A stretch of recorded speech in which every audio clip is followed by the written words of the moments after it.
ಎಲ್ಲರಿಗೂ ಇಕ್ರಾ ನ್ಯೂಸ್ 24x7ಗೆ ಸ್ವಾಗತ. ಬಾಗಲಕೋಟೆ ಜಿಲ್ಲೆಯ ರಬಕವಿ ಬನಹಟ್ಟಿ ತಾಲೂಕಿನ ಮಹಲಿಂಗಪುರ ಪಟ್ಟಣದಲ್ಲಿ ರೋಡ್ ಲೈಟ್ಗಳು ಕಣ್ಮರೆಯಾಗಿವೆ. ಕೋಟಿ ಹಣ ಖರ್ಚು ಮಾಡಿ ಹಾಕಿರುವ ರೋಡ್ ಲೈಟ್ಗಳು ಎಲ್ಲಿ ಹೋಗಿವೆ? ಕೇಳುವವರು ಇಲ್ಲ, ಹೇಳುವವರು ಇಲ್ಲ. ಮಹಲಿಂಗಪುರದಲ್ಲಿ ಅನೇಕ ಗಣ್ಯರು ಇದ್ದರೂ ಯಾಕೆ ಪ್ರಶ್ನಿಸುತ್ತಿಲ್ಲ? ಯಾರ ಭಯ ಇವರಿಗೆ? ರೋಡ್ಗಳು ಭಯಂಕರ ಹದಗೆಟ್ಟು ತಗ್ಗು ದಿನ್ನಿ ಆಗಿವೆ.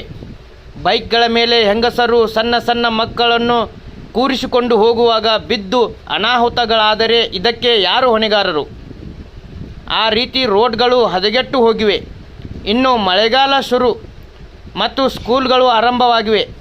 ಎಲ್ಲ ಶಾಲೆಯ ಮಕ್ಕಳು ಶಾಲೆಗೆ ಹೋಗಲು ಪ್ರಾರಂಭಿಸುತ್ತವೆ. ಅವರಿಗೇನಾದರೂ ಆದರೆ ಯಾರು ಹೊಣೆಗಾರರು? ಸಂಬಂಧಪಟ್ಟ ಅಧಿಕಾರಿಗಳು ಕೂಡಲೇ ಎಚ್ಚೆತ್ತುಕೊಳ್ಳಬೇಕು. ಒಂದು ವೇಳೆ ಏನೇ ಅನಾಹುತಗಳಾದರೆ ಸಂಬಂಧಪಟ್ಟ ಅಧಿಕಾರಿಗಳೇ ಹೊಣೆಗಾರರು.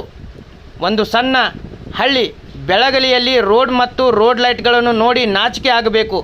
ಯಾಕಂದರೆ ಒಂದು ಹಳ್ಳಿಯಾದರೂ ದೊಡ್ಡ ಸಿಟಿಯ ಹಾಗೆ ರೋಡ್ಗಳನ್ನು ತುಂಬ ಅಚ್ಚುಕಟ್ಟಾಗಿ ನಿರ್ಮಾಣ ಮಾಡಿದ್ದಾರೆ.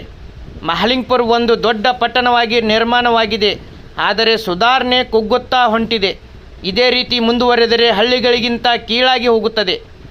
ಸಂಬಂಧಪಟ್ಟ ಅಧಿಕಾರಿಗಳು ಕೂಡಲೇ ಎಚ್ಚೆತ್ತುಕೊಂಡು ತಕ್ಷಣ ಸುಧಾರಿಸಬೇಕೆಂದು ನಮ್ಮ ವಾಹಿನಿಯ ಮುಖಾಂತರ ಈ ವರದಿ. Bureau report, Iqra news, Mahalingapura.